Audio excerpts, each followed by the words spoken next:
All right. So we have the Dr. Ross Hauser, who we've had multiple patients that have seen you, seen each other, and we haven't really talked much. And I reached out because I was like, I had a number of patients that are like, can you reach out to him? And I know, and also read a recent paper that we're going to talk about that you wrote that I absolutely loved. And I know you've referenced some of our blood flow papers, and it's like we're kind of doing similar stuff with looking at the structure. Um, and I want to talk to the docs, especially professionally integrated docs that are on here that I know a lot are in Florida that may not know that you're a resource out there and from our chiropractic perspective. So the first thing I want to ask is like, well, first of all, I just want to thank you for your time to do this interview, right? When we're No, talking about, Dr. Katz. And you and I probably, honestly, probably have known each other almost 10 years. If we actually, like the first time you probably heard of me or the first time I heard of you, and then can I ask you just one question? When did you get a digital motion x-ray in your practice? Like what year did you get that? man, it's been like 22 years. No, that's what I mean. So you got to realize, like, you know what I mean? You were ahead of me. You were ahead of me as it relates to digital motion x-ray. So in other words, I would see your name, the reports and da da da, and then your reports were always spot on. So it's like it's a little bit ridiculous that this is the first time we're seeing each other, but just know I've been an admirer from the afar, and hopefully, it's exactly like you and I have always been involved with trying to figure out exactly what's causing the person's symptoms. And then obviously over time, what do we believe is the best way for them to manage those symptoms? And I've always been someone who I believe that the doctor should try to use the least invasive, the least costly kind of care. But like you, often we're the doctors of last resort. And I wish that you, me, and others in like more holistic care that we really would be the doctors of first resort. Like, you'd rather have somebody just get injured and then see you versus like they had an injury 10 years ago, now they're seeing you. Right. And no, and I think that's what you and I have probably seen in our career is like how long has this been going on? How many people have you seen? Yeah. How many procedures and prescriptions have you had? And nobody's talked to you about this? I mean, I always tell to the professionally integrated docs on here, one of the most powerful things I always ask new patients after they come in and they see, years of people. And this is what I say to every new patient. I'm like, I am not testing you, so don't take this as I'm testing. But can you tell me what's wrong with you?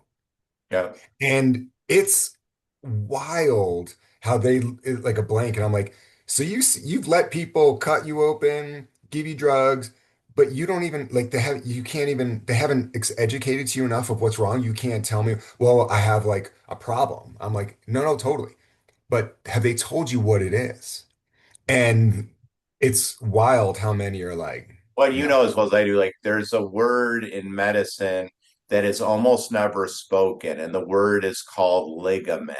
Like it's almost like, and for anybody who's just watching this for the first time, is ligaments are basically the screws on a hinge. They're the structure that connects the bones. And any engineer would tell you that machinery breaks down wherever there's motion. So in the human body, where there's motion is the joint, and what breaks down the structure that breaks down first normally is the ligaments. So when they've done MRIs, and this study where they did the MRIs, they kept doing serial MRIs on fingers, and the very first structure that was abnormal on the MRI was the entheses, or where the ligament attached to the bone. So the very Right, first weakness or injury in the structure of the human body is the ligament, because ligaments can handle only a fraction of the forces of a muscle, right? When you're right. carrying something, the ligament can't handle that force.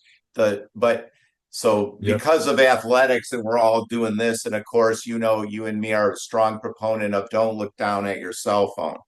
And so Right. when you look down at your cell phone, that slowly stretches these weak kind of structures, which are called the ligaments. And then, like a rubber band, you could stretch a rubber band too much, and then the rubber band stays stretched out. Well, when a Yeah. ligament stays stretched out, then you're going to get subluxations, which you're an expert at resolving those. And you try physical therapy, you try adjusting, you try restoring the curve. And if all those things don't resolve it, then you may see a doctor like me who does prolotherapy. Prolotherapy, for those who don't know what prolotherapy is, it's just an injection technique that stimulates the body to repair ligaments, basically. And then over time, the ligaments get thicker and stronger. And the key thing when choosing a prolotherapist, I believe that you should do a comprehensive kind of treatment, like ligaments in the human body. And I don't know if you've seen this, Dr. Katz, which you probably did. When you and I did cadaver lab, back in Yeah. Yeah. chiropractic school and medical school, the ligaments were a mesh. Like it was a Oh mesh. yeah. It's just a mesh. So the notion of like going to somebody who's going to give you one magical shot and it's going to do some magical thing, it's kind of very naive. Like in other words, this thing is like a mesh. So that's why when we do prolotherapy, here at the Hauser Neck Center, Caring Medical, Florida, you're going to get like 50 shots in your neck, or you might get 70 shots in your lower back. And it sounds like, geez, that's like crazy. No, like you have chronic pain, you've had it for 10 years. You're telling me there's going to be one little ligament or one little Right. disc or one little, like the whole thing's a mess. And they Well, now recognize that degenerative joint disease is a whole organ disease. Like the whole organ is screwed up. The meniscus is screwed up, cartilage is screwed up, ligaments are screwed up. That's why you have to do a comprehensive approach. absolutely. And so, where are you in Florida? Yeah, Fort Myers, Florida. In So Fort we have an Myers. Okay. airport, so it's really Yeah. easy for people to come here. And we have the best weather in the United States from basically November till April. It's just unbelievable. Like today, Yeah. it's 80 degrees. I don't know what in Well, Colorado, like if it's 80 degrees there, but no, I'm no. serious. It's going to be 80 degrees today. Yeah. So, let's I wanted to talk a little bit about because you mentioned like trying to fix the curve because I always try to educate and we always try to fix curves because you were talking about, you know, when someone's head is forward and when you have abnormal loading on the ligaments due to a loss of curve, you you're fighting gravity, which is a constant, and that's going to cause that what's called plastic deformation. The ligaments are going to start to stretch. So even if I tell patients that if we send them for injections, you don't have to wait for your curve restoration to maybe not be as effective. A lot of times my job is like, look, I want to give these patients every option. Like I'm going to really fix the mechanics. In the interim, you could get these injections to tighten it. And then what I've seen in my practice when they get the ligaments injected, and then we really apply the curve at the same time, you're getting it to start to heal in a more lordotic curvature so that it tightens up even better, is what we've seen. But I wanted to talk because I know you don't have a ton of time, No, I'm and good. I'm I'm sure we good. could talk Like, forever. yeah, yeah, yeah. What were we gonna say? No, I'm good. So just, Oh, okay. whatever Oh, we have good. to talk, Good. if you hear me, if they say or somebody comes in, Dr. Hauser, you got to treat somebody, but just know I feel honored for you to have Oh, me on. So I I'm appreciate honored that very you much. that this happened. But so I wanted to talk. Where do I start with this one? So one of my favorites that you did recently is the paper that you titled Objective Test Findings in Patients with Chronic Eye Symptoms Seeking Care at an Outpatient Neck Center, Ligamentous Cervical Instability Etiology. And you published that in Hypothesis and Theory in Frontiers in Neurology, September 2025. And for the professionally integrated docs, this is going to be up because it's literally like if you were what's called a CBP doc, a chiropractic biophysics that just relooks at the curve, it's basically like a CBP paper, but you took it from really looking at, we see a lot of patients with upper cervical instability and loss of curve, and we published a paper being one of the first ones to actually stabilize upper cervical instability would change that curve. But you took it physiologically a step further with you were talking about eye pressure and how that abnormal curvature and instability decrease some of the flow of CSF um, can you talk about that? Because Oh yeah, no, no, no. And the and other I thing don't know too is who did the images, but the yeah, images are amazing. yeah, I appreciate that. No, no, always know, like we have several papers like that. It's not like we tested one person, two people. This was like what, 224 patients or something. So, Yeah, as well as I know, to get data on 224 patients, man, that's a lot of work. I'm that's not, a lot of work. I have a we have a medical practice, so it's not like I got a research team. So, and you've written No, man. scientific papers, like it is a lot of work. That's like years and years of Yep. work. So basically, I started to notice this was probably you too, maybe like 10 to 15 years ago. It's like more and more people as part of their symptomatology, right? And I'm going to tell you something that you probably don't know, or you probably had it in your practice. Like we, two of the papers that we're currently writing, they're on Ehlers-Danlos syndrome, right? So Hmm. when we sent the data to the statistician that we use in California, it's somebody who I've never met. So the stats are correct. Like I don't have any relationship with her except Right, the right. stats. She says to me, "This is unbelievable." She says to me, which of the 82 symptoms do you want analysis on? Like I had no idea these 84 patients had 82 symptoms. And I said to her, well, explain that. And then she explained that 70% of the 84 patients had 29 or 29 symptoms. So in other words, like we did in other words, we have data. So then we did data on the 29 symptoms. So Yep.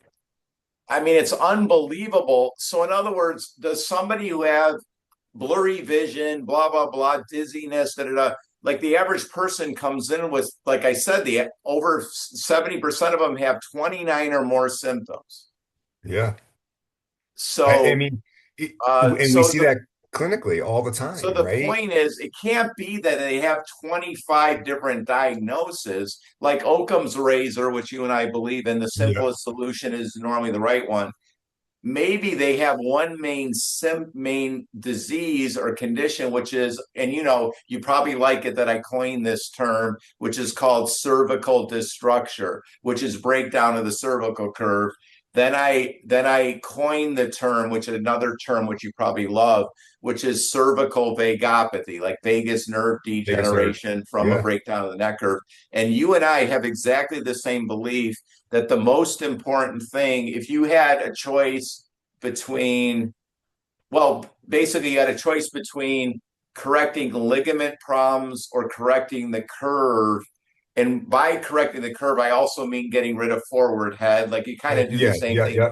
two Yeah. things, because you and I would agree that the more important thing, if you can only do one thing, absolutely get rid of the forward head, restore some of the lordosis. Not everybody Yep. has to restore all of it.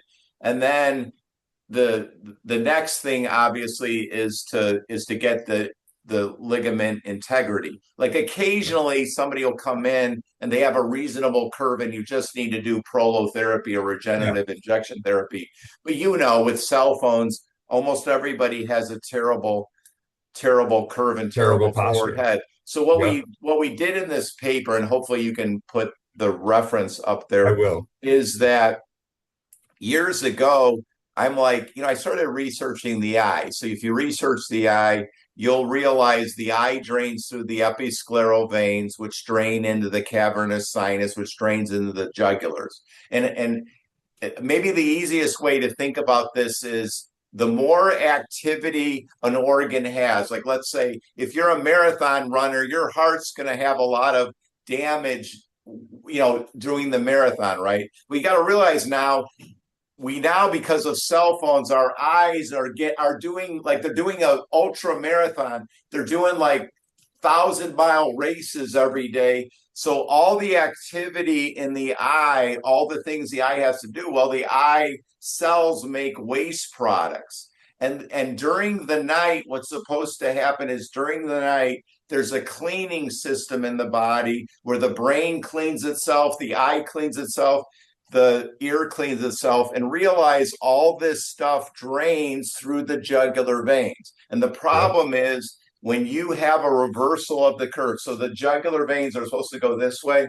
When you have a Yep. reversal of the curve, the jugular vein gets choked out at the atlas. And this is basically the paper that I wrote. It's Yep. getting blocked. It's getting blocked out. So what ends up happening is you get inflammation in the eye, you get higher eye pressures, which we documented, and it basically is from, in my opinion, the blockage of the jugular vein and then the injury to the vagus nerve, and this has a lot of detrimental effects on the eye. And it's Yeah. amazing, like if you don't have high blood pressure, you don't have high cholesterol, and you don't have diabetes, but the doctor says you have macular degeneration or you have cataracts, it's like, doc, why do I have that? Like they never tell you why you have it. No. Well, I'm just Nope. telling you. So the paper is kind of innovative because we're seeing for the first time that on 224 patients with, some of them had eye tearing, some of them had eye pain, most of them had blurry vision. That in and the age group was age 20 to 50 because I wanted to do not real older people. These are younger people who are having blurry vision and terrible eye symptoms, scintillating lights, visual disturbances, all kinds of things. And so it was hypothesis and theory because I'm saying, like, in other words, the There's a connection. hypothesis is that if your neck's screwed up, it's going to screw up your eye. Well, I mean, and it's really fascinating because, there's a lot of studies that talk about, there's actually one that they linked abnormal sagittal alignment to hypertension. There's studies that show abnormal in Journal of Orthopedics that an abnormal curve pulls the cord forward and it bumps into the vertebral bodies, damaging microvasculature. We published a paper on abnormal curves and blood flow. And when you talk about that, and I say to patients, it's complicated, but when you break it down, you're like, it's hydrodynamics, right? Like if it was your hose and it was nice and relaxed with a curve and you're watering the lawn, you expect it to come out. But if you pull on it and tether it and you kink it, what happens? The diameter is narrower and the pressure goes up. And if it's coming the other way, it's like, and everyone's like, yeah, but then there's an argument in healthcare that the body doesn't work that way. Like somehow we don't follow the same laws of hydrodynamics, right? So it's looking at all that where, for saying this, and I know people like you have said it, we've said it, the chiropractors and CBP have said it for years, and like the amount of ridicule since we've had the DMX for 20 something years that we've gotten about that and upper cervical instability. And now it's like, oh yeah, I don't know, it's like, wow, we got beaten for decades. That's And now always what like you're we, saying might yeah, seem crazy, but yeah. you're going to see what they're going to say in the next 5 years or 10 years and Here, I'll 15 tell years. You're you like, something. yes, So imagine Evan or Dr. Katz, you're me, and then you have this amazing data. So what I decided to do was we're going to submit it to the number one eye journal in the world, which I won't say the name. They uh-huh, rejected it within 24 hours. In other words, they saw it. In other words, it never even went to peer review. So that somebody right, looked at it and like, holy crap, we don't yep, even want to go there. So then, right, because it's such good data. So then I decided, let's send it to the number two eye journal in the world. Like, in other words, for young people who have all these eye symptoms, this is like unbelievable data. It's like 224 or something like that patients. 24 hours they rejected it, and that's why I ultimately went to Frontiers of Neurology, which is still a respected journal. yeah, But absolutely. the main eye journals, they didn't even want to touch it because they don't want to go that eye problems can be Well, from the I- neck. I'll be a conspiracy theorist and I'll tell you why.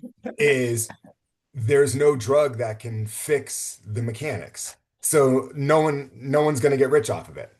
You Yeah, can't it's publicly it's trade just it. a sad state of affairs because I didn't think like Yes. medicine was like that. Like I didn't like I was. You could call me naive. Like when we got the statistics back, I'm like, holy cow! Like why don't we It's just great. because it's objective. It's not like Dr. Right. Hauser saying it's the data saying it that we basically like people had blocked jugular veins. 20% of them we diagnosed new onset ocular hypertension. Like, that was part of the Yep. data. Like about 20% of them had, like, in other words, and again, it's just hypothesis and theory, but it's like it's age group 20 to 50. So you can't say diabetes, high blood pressure, old age. You cannot say by that data that all these symptoms are old Right. age. These are in young people. And then, of course, we did a good job of documenting they had a lot of instabilities. So at least Right. theoretically wise, and in your practice and my practice, we every week we have patients who their blurry vision is going away, Yep. their eye pain's going away, their tearing's going away, their amaurosis fugax, where they can't see for a second or two, that goes away. The Their the the head pressure spots gets go better. away, the Yeah. spots go away, yeah, So just let so me many ask. eye symptoms go away when you basically, I just call it, I don't know what you call it, I just call it non-surgical neck reconstruction. So in other words, Yeah. sometimes you got to go to an Atlas guy, you got to go to Dr. Katz, or somebody who can adjust you well, and then you got to do something And then related to the curve, and yeah, then and there are also times.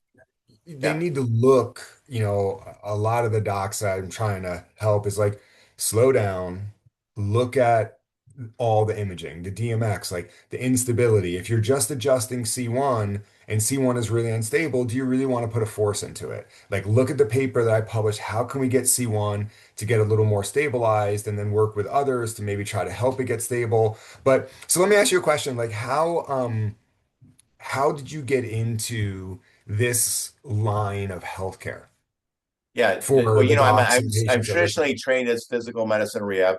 Yep. Basically back in 1992, I met Dr. Hemwall, who at that point was the world expert in prolotherapy. He learned prolotherapy from Dr. Hackett in the 1950s. Dr. Hackett invented prolotherapy, taught Dr. Hemwall. Dr. Hackett died in 1969. I met Dr. Hackett Hemwall when he was 85. So he hired me to be the young doctor to take over his practice. I was 30 years old. So that was in 1993. Dr. Hemwall died in 1998. So basically, after 1998, I was one of the main prolotherapy doctors in the world. And then Dr. Hemwall always had patients coming from around the world. So then, of course, I inherited a practice where, the first patient would be from England, the next patient would be from California. So I'm used to seeing patients from all over, which, of course, is an honor. And then you noticed this too. So in other words, when I first started, I had a holistic medical practice where we had an IV center, a cancer center. We did Lyme's disease stuff, mold stuff. But my main thing was always prolotherapy, how to help the human structure. And honestly, I stopped almost all the holistic stuff in 2007 because it wasn't working as good. And it took till about basically in 2011, that's when I started to get involved in DMX. So in other words, I started in 2011, you started, like basically, 2000 or something. So you were like Yeah, a like decade ahead of 2002 you or were something like yeah, you that. were a Yeah. decade ahead of me. So then I realized, like you did, I basically came to the conclusion that it was the curve. So I had to get involved in DNX and the curve. And then people would come to you and me and like they turn their head and they get all dizzy. So of course I would just I'd order some kind of scan to do at the hospital. Like I never wanted to have a whole testing center in my office. And it Right, was right. one terrible test after another. Like they weren't doing it right. I said, you got to move the head, you got to do this, you got to do that. So then Christina and I in my office, we went to Wake Forest. I decided I'm going to go to the best transcranial course in the United States 1 week. I was the only non-neurologist there. Uh-huh. And then, then that started it because then I just decided, really, do I want to have every patient get a venogram to see that the jugular veins are blocked? So then we just started doing all kinds of testing. So then I called the testing method that we use in the office here at Caring Medical Florida Hauser Neck Center. I just call it neck vitals. So we have Okay. this whole Yeah. testing procedure where we put people in all different kinds of uh, different positions to Yeah. figure out for sleeping, for instance, what is your best sleeping position? Because you could have somebody, they don't sleep on their right side because they got a right shoulder pain, right? So they sleep Right. on their left. but the jugular veins are all blocked when they're on their left. Once we, get them back to sleeping in the position where the jugular veins are open, then you give the chance for not only their brain to repair, because the brain can then flush its Yeah. crap out of its, drain the brain toilet, like Right, because their right. jugular Yeah, veins are yeah. open. And then, of course, we sometimes forget the ear, the balance organ, the Oh, eyes are in the brain, like they're in the brain.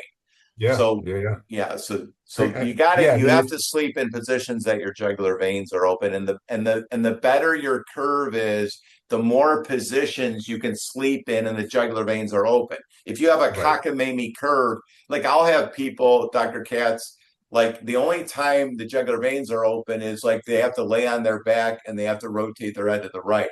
I'm not saying that they have to sleep that way their whole life, but as far as Right. like you're a disaster right now, this is what you got to do right now.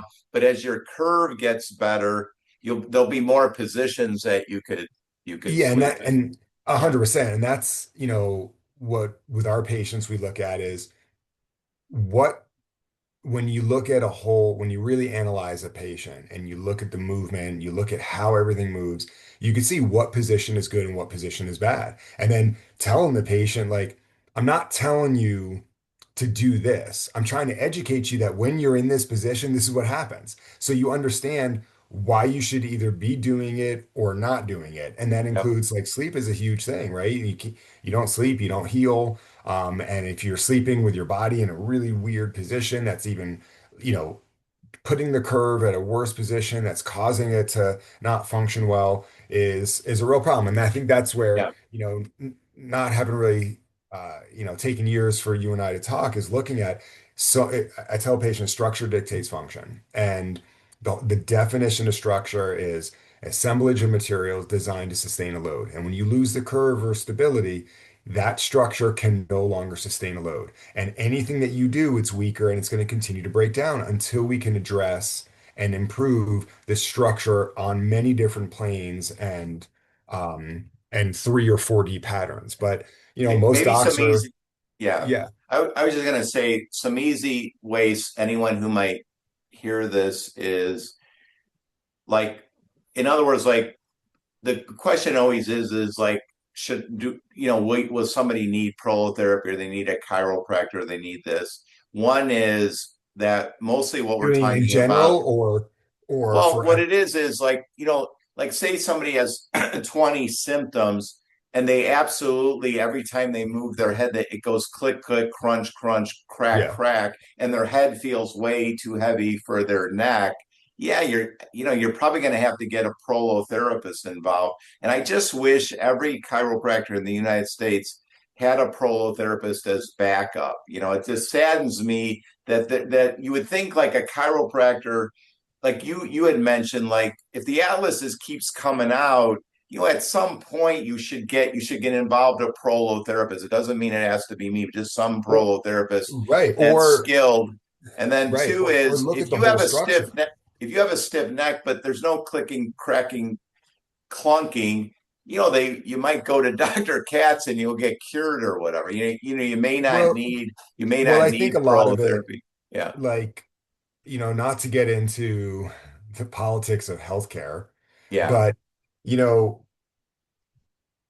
yes, you wish chiropractors knew a prolotherapist, but do you know how many chiropractors that I know of that don't even x-ray, don't even look at the Oh, curve, or okay. don't I even, didn't so, realize that. Wow. oh, I didn't realize that. Okay. it's a Okay. lot. It's a Okay. lot. And So I they think that's never actually unfortunate. have the chance to So document the before, instability. yes, Okay. Okay. before they Okay. even, Okay. before we even get to should they have That's like sad. I That's want to kind of start, sad. That's and that, sad. well, Yeah. that's the whole point of Yeah. my site, Professionally Integrated for Okay. Docs, is have Okay. the information to Okay. understand how you identify instability, how you can treat it, what Yeah. happens with a loss of curve, what does the science Okay. actually suggest? So yeah, before that, and then I look at it, and then from my perspective, because I do refer out for images as and look at those things, and for injections is the other side is, do you know how many MDs tell their patients not to go to chiropractors, or the curve means nothing at all too, right? It's crazy Yeah. where I'm like, so the only thing that matters is scoliosis, but if I turn the spine to the side, those curves don't matter. Like it's a three-dimensional structure. How is it only matter from the front? And then the MDs are like, yeah, it's just do, just, or they give them the wait and see. Like there's nothing we can do. So just wait until you need surgery. What's good is what you do and what I do. It's very objective. Like, Right. like in other words, like you could take an image from a digital motion x-ray, or you could take an image from, like we'll take obviously a million pictures of the jugular veins. We take pictures of people's vagus nerves. And Yeah. Evan, I'm just telling you, man, under ultrasound, uh, most of the time when people do ultrasounds, they do ultrasounds in the middle of the neck. But you and I Right. know the major Yeah. problem is up here. So I'm one of the people that has innovated, if you will, that you got to take the pictures up here. And that was Yeah. one of the findings, even in that paper, was that there's statistically significant difference in jugular veins measuring them here and here. So that's where Sure. people could get stuff missed. Because you go to the Right. hospital or whatever, and they're just measuring, because it's easy to measure stuff here. The reason why they don't measure stuff in front of the atlas is you can't see it because it's under so much tension and compression. Yeah. So Be- even in our office, we'll do vagus nerves measurements, cross sectional areas. So we're just measuring how big they are, and we'll do it in the mid neck and then the top of the neck. But that's what's good about what you do and what I yeah. do is it's not Dr. Katz philosophy or Dr. Hauser philosophy. It's like objective testing that you absolutely meet the criterion for cervical vagopathy. You meet the criterion for, jugular vein stenosis or jugular vein compression. And Right. in our office, we do non-invasive testing for intracranial hypertension. So when your optic nerve sheath diameter, which is the diameter upon which the eye nerve is in, that when it's over 6.1 millimeters, it basically correlates with a brain pressure over 20. I'm sorry. and then and then we're measuring, we do transcranial Dopplers where we measure the pulsatile index. So what we're doing is we're looking at the middle cerebral arteries and we're seeing like Yeah. how much pressure the artery is under. And there's different measurements of that confirm also that you have a brain pressure over 20. Normal brain pressure, like normal eye pressure, is 10 to 15. And ocular hypertension, high eye pressure, is over 20 or 21. And then pathologic brain pressure or high brain pressure, they say is over 20. So people will come to you or me and they're like I had a lady today, like literally say for the last 3 or 4 years, her head is hurt all the time. Like it's 24/7. So, that's not a migraine. That's not like No. tension headache. It's that the fluid can't get out. So, how do you Yeah. think your head's going to feel if there's a big, there's a dam right here and this thing's Yeah. getting choked out? Like you're just going to feel like, and then the people don't know that you have to lay down and you have to lay in a certain, like in other words, laying down sometimes doesn't help the people because they're not laying in a position that Not the laying jugular down. veins Right. are open. So it's Right. only going to help you if you lay down in a position that the fluid can get out. Right. So that's why you go to me, like, because Yeah. sometimes you just got to go to somebody who's going to actually test you there and tell you exactly what you need to do to get the pressure down. Yeah. And not just, and before even the testing, just go to a provider like you or I. And many of these docs that are on here to like understand this because you don't know how to help if you don't understand it, right? And if you don't know how to identify it, you don't know how to accurately treat it. And then it's like when I was in school, I had a professor that used to say, if you can't rule it out, you got to rule it in, Good. That's and good. it's like, how do Yeah. you know that this is only from this when you haven't checked the other things that it could be from? And Yep. then do more of an analysis and see, well, maybe they have upper cervical instability, maybe they have a loss of curve, maybe it's facet instability, maybe, you know, it- so how are you addressing those without knowing it?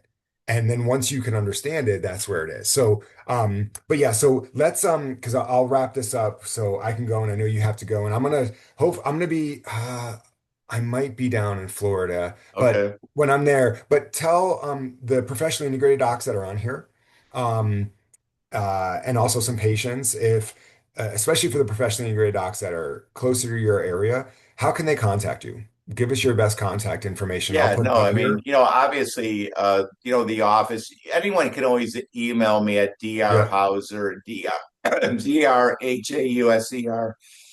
at caringmedical.com. And, Okay. caringmedical.com, like you just Yes. go on the web. And then I would invite everybody, I just think I give a lot of good information. Like I have a media team, like I'm sure I have a media team. Yeah. I always Yeah. think of myself as a medical artist. Like I love like coming up with figures, and da da da. And then like you complimented like, geez, doc, you got like great figures there. So the figures would have Oh, been my great. idea, but I got a great graphic design team. I'd really encourage everybody to on our YouTube site to subscribe to Okay. Dr. Hauser, Ross Hauser, Rosshausser YouTube, because at least you'll learn like you probably will learn a lot of stuff that you didn't know. Yep. And I think that's a really good place to learn. And I really do try to be a blessing to you. I hope that over the years, the YouTube thing that I've had, that it's gotten you some business. I really do try to, Yeah. pervade truth. And it's not that every single person has to come here. But, if somebody's like, you're 17 and they're going to get a feeding tube in you, you might want to come down to Fort Myers, Florida, like, and then I have a team of, 25, healthcare professionals, where we have a whole team. So, we have lots of nurses. I have a full-time radiology tech, full-time ultrasonographer, two other x-ray techs. So we have a whole team ready to take care of people. And the reason why there's not a lot of upper cervical prolotherapists, if you will, like there's just a scattered few around the country, is like if you come to Caring Medical, you'll see right away both buildings are surgery centers, the level 2 surgery centers. So in other words, you have the monitoring, you have all the Yeah. carefulness, and the reason for that is normally by the time you see an upper cervical prolotherapist, you have crazy neurology. So the clinic has to be prepared for the crazy neurology. Like if somebody's pulse goes really low, or Right. Right. all the different things that can happen. So the average prolotherapist, they love prolotherapy, but they don't necessarily want to be doing shots around here. And then that. And I Yeah. think so it's a specialty in and of itself, and you're just happen to be one of the chiropractors that really, really understands it. So, on Yeah. behalf of all the Definitely. prolotherapists, we appreciate because you're unique in that you publish stuff, like Right. like you Well, said, and I try to in my papers I try to put your stuff in there I too. know, and I appreciate that, So and vice yeah, and versa. that helps. Like just like if you write a paper, now that you know about my other papers, you could Yeah, say, no, that I Doc know, shown man. that Like, if you have upper cervical instability or you have forward head, yeah, I documented that a lot of the people, the average person in that paper had like an inch and a half forward head, like the atlas was 1.5 inches forward.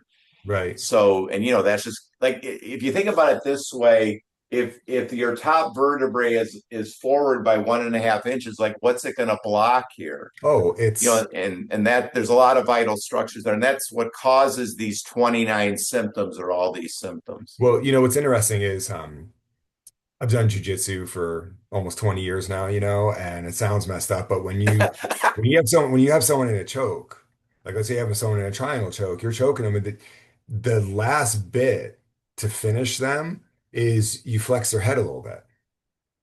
And the same thing, like if somebody is choking, right, what do?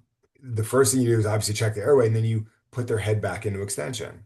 Why? Because it helps open up the airway as well. But it decreases the vessel. And when you're walking around with a massive kyphosis, like if you're just, and I know there's people that like they're just looking at C1, like, okay, if you stabilize C1, but you have a massive CSVA, like anterior head translation, it's not stable. It's an unstable structure. So that's where in our paper with stabilizing C1 is it's stabilized by improving the normal curve in the mid-axial spine. And there's a lot of biomechanical studies that the subaxial spine affects C1. So yeah. So anyway, I'm so glad we talked, and I appreciate your time. And any doc that's on here, professionally integrated doc, please, if you're down near Dr. Hauser and you have people that need to go see him, reach out to him, let him know you know me, and get your patients over to him. And again, the paper that he's talking about, we're going to have it up here, but it's also I'll put it on my site because it's really a fascinating read. It's what we all have seen and know in practice, but to see it and read it, I was like, oh, this is like really good. And that's why I was like, I got to reach out to you, man. Like this is, Thanks, man. yeah. So that was, and those pictures are like whoever your artist, like thumbs up to them because it was really, Yeah, we worked really hard great on them. and We really worked great for hard on patient them. education. Like just Appreciate that. awesome for patient Thank you so education. much, Dr. Yeah. So Katz. hey, thank you so Thanks much again for for your having time. me on. And you have my cell phone number. We'll keep in touch, Okay. obviously. And yeah, hopefully we'll see each other in person. Thank you so much. Thanks Have a so great much. day. You have Okay. an awesome day, and I appreciate You you, my too. man. Bye bye. You Bye. too. Bye bye.